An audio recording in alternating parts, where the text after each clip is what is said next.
Andrea Gracis è il direttore sportivo di questa nuova A+, Old West Udine, un direttore sportivo che si porta dietro una grande esperienza di atleta, una grande esperienza di dirigente e che la bypassa con tutta la sua qualità in una città, in una società come quella della A+.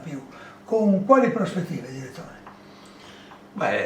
Personali sono quelle sicuramente di dare il massimo per questa società che mi ha cercato, mi ha voluto. Dopo 9 anni di Treviso per me è una bella sfida, in una società storica, seria, che ho trovato subito molto organizzata, quindi è stata sicuramente anche una sorpresa, ma positiva certamente. Quindi le prospettive sono quelle di lavorare sodo, non solo io ma anche i collaboratori sul campo, quindi dall'allenatore, gli assistenti e tutti i ragazzi che abbiamo scelto insieme al coach Vertemati, e quindi non ci poniamo limiti, vogliamo essere competitivi, questo sì, però sappiamo che per arrivare a dei risultati ci vogliono moltissime cose, alcune puoi controllare, la maggior parte puoi controllare, ma altre cose non si possono controllare. Quindi noi cerchiamo di essere pronti per quello che possiamo gestire noi. Nel suo proclama però chiaramente avete già dato un'ossatura per la quale questa squadra si pone degli obiettivi seri.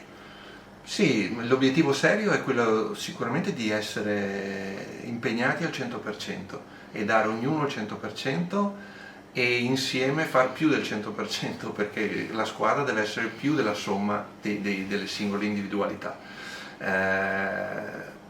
Dopo è chiaro che è una piazza che aspira a vincere, questo non si vuole nasconderlo, però come dicevo noi possiamo controllare non tutto del processo per arrivare a vincere, dopo un tiro che esce per una chiamata arbitrale che non va, un infortunio che purtroppo, quindi Sì, sono tante variabili. variabili che non si possono controllare. Secondo me bisogna lavorare su quello che si può controllare, cioè il nostro impegno, la determinazione, la disponibilità di giocare insieme, tutti questi aspetti si possono controllare e dopo si tirerà le somme alla fine. Le avversarie più accreditate, Bologna, Sponda, Fortitudo e Forlì, cosa pensa? Ma anche Verona e Trieste. Verona e Trieste, le due retrocesse, diciamo, hanno costruito 2 squadre veramente interessanti, poi c'è Trapani nell'altro girone, c'è Forlì come hai citato, Fortitudo, veramente un campionato molto difficile, poi c'è Treviglio, c'è Rimini che ha fatto una buona squadra, Cento che sicuramente si ripeterà quest'anno. Ripeto, un campionato molto competitivo, il più competitivo da quello che ricordi io dalla nascita di questa Serie A2. Andrea Gracis, auguri, buon lavoro. Grazie.